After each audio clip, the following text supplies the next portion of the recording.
ଆଜି ଏକ ଖୁସିର କଥା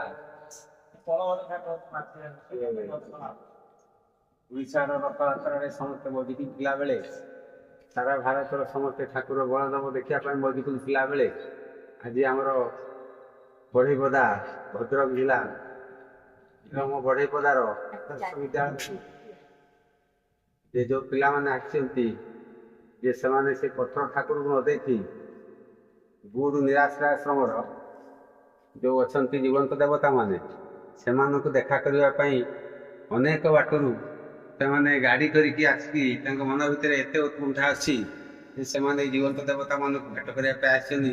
ଏହା ହେଉଛି ଅତି ଖୁସିର କଥା।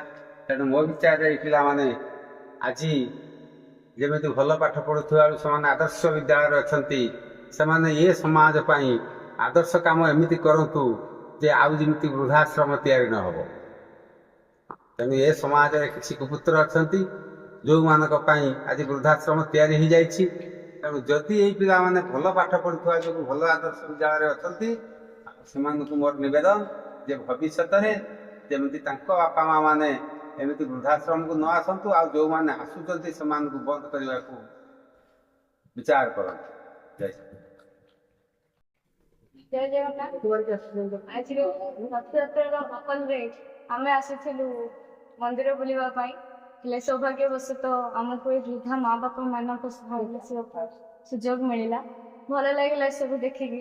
ମୁଁ ଅନୁରୋଧ କରିବି ସମାଜର ସେଇ କୁପୁତ୍ର ମାନଙ୍କୁ, ସେଇମାନଙ୍କ କଥା ଥରୁଟେ ଭାବ ଯେଉଁମାନେ ତୁମକୁ 9 ମାସ ଗର୍ଭରେ ଧରିଥିଲେ, ଯେଉଁ ବାପା ମାନେ ସାରା ଜୀବନ ନିଜ କାନ୍ଧରେ ତୁମକୁ ବହିଥିଲେ, ସେଇମାନଙ୍କ କଥା ଥରୁଟିଏ ଭାବ।